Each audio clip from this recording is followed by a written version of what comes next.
दोस्तों आज हम लोग समझेंगे कि क्या होता है total internal reflection. Total internal reflection समझने के लिए आपने अगर मेरा पिछला वीडियो देखा होगा क्रांतिक कोण वाला क्रिटिकल एंगल जिसे समझाया है, तो आपको टोटल इंटरनल रिफ्लेक्शन समझने में बिल्कुल भी दिक्कत नहीं होगी।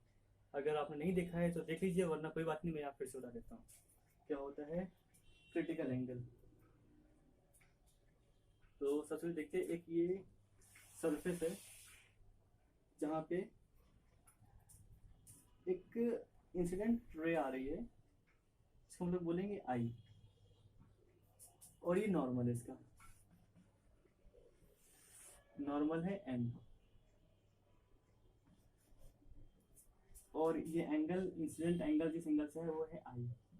अब एक तो कोई माध्यम होगा, इसे बताइए ये रेरल मीडियम है, विरल माध्यम, ये डेंसर मीडियम है, सघन माध्यम।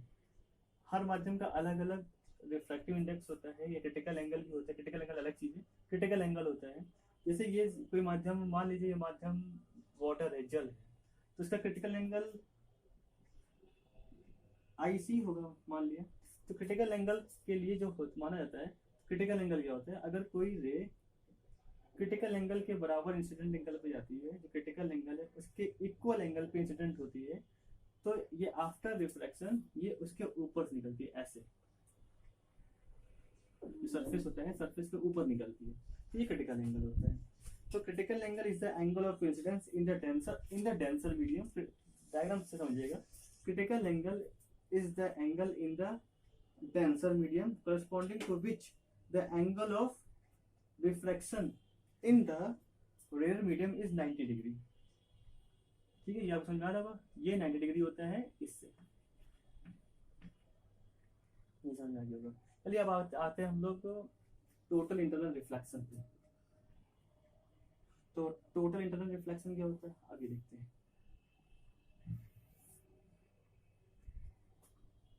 टोटल इंटरनल रिफ्लेक्शन डायग्राम में से समझेंगे तो बहुत अच्छे समझ जाएगा। डेफिनेशन तो हर किताब में आपको कहीं भी मिल जाए, कुछ भी मिल जाएगी। पहले डायग्राम देखते हैं फिर उसके एग्जांपल देखते हैं। ये देखिए, ये जो एक रे है, मतलब कि पहले हम लोग डेफिनेशन समझ लेते हैं क्या है। When a ray travelling in a denser medium, when a ray travelling in a denser medium is incident at the surface of the rare medium.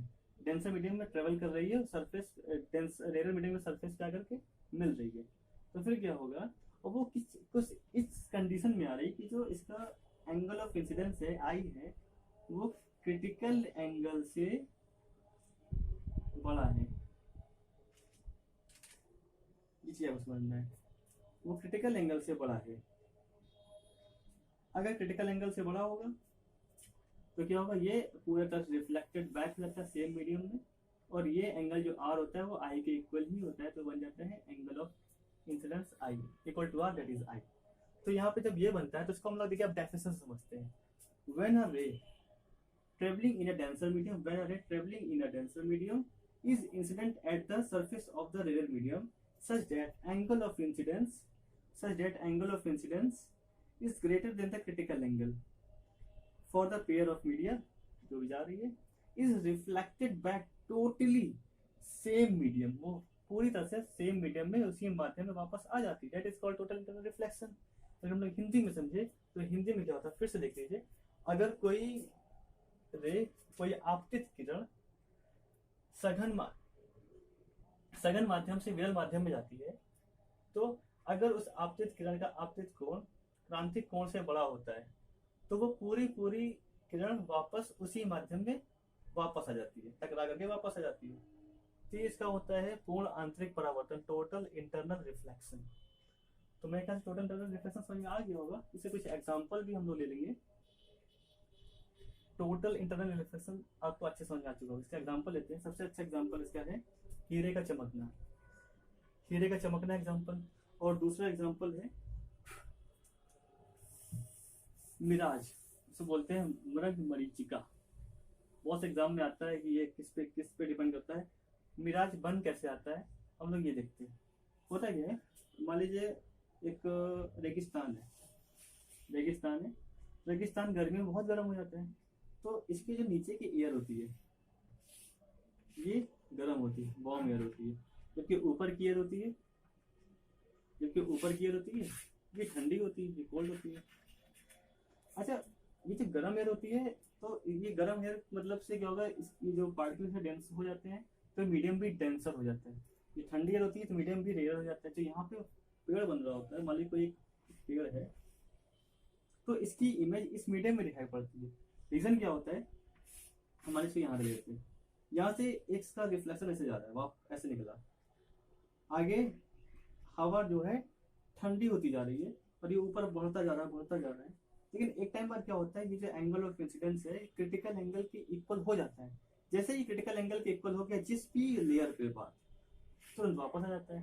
तो क्या होता है, जाते हुए राही को इस पेड़ का उसी नीचे जमीन पे रिफ्लेक्शन मतलब कि परछाई दिखाई पड़ती है, जिसको आंखों का धोखा भी बोल देते हैं या मर्ग मरीचिका बोल देते हैं, इंग्लिश में मिराज बोलते हैं। तो मेरे ख्याल से मिराज आपको समझ में आ गया होगा। अब हीरे पे आते हैं, तो हीरे का जो अपवर्तनांक होता है वो लगभग 2.42 होता है, जो कि बहुत ज्यादा होता है। इतना ज्यादा होने की वजह से ये बहुत ज्यादा सघन माध्यम बन जाता है। तो सघन माध्यम के बाद इसका जो क्रांतिक होता है, हीरे का क्रिटिकल एंगल होता है 24.4 डिग्री होता है। अगर कोई रे 24.4 डिग्री से ज्यादा एंगल पे इंसिडेंट होगी तो पूरा पूरा रिफ्लेक्ट हो जाता है। तो हीरे में कुछ ऐसा हो ही जाता है, कहीं से भी रे रिफ्लेक्ट होती है तो अंदर ही अंदर इससे ज्यादा रिफ्लेक्ट होती है, सॉरी इंसिडेंट होती है। तो अंदर ही अंदर बहुत सारे रिफ्लेक्शन होते रहते हैं, तो इस वजह से हीरा बहुत चमकता है, तो वहां पर भी क्रांतिक कोण बन जाता है। और एक सबसे अच्छा एग्जाम्पल एक और हो सकता है, ऑप्टिकल फाइबर। ये ऑप्टिकल फाइबर है, ऑप्टिकल फाइबर केबल। एक लाइट रे गई, वो ऐसे ऐसे ऐसे ऐसे निकलते हुए डेटा का फॉर्म में चली जाती है। तो ऑप्टिकल फाइबर कम्युनिकेशन में यूज करी जाती है, सबसे अच्छा कम्युनिकेशन के लिए माना जाता है ये ऑप्टिकल फाइबर केबल। तो ये क्या होता है, ये तो थोड़ा सा हम लोग बड़ा करके देखें,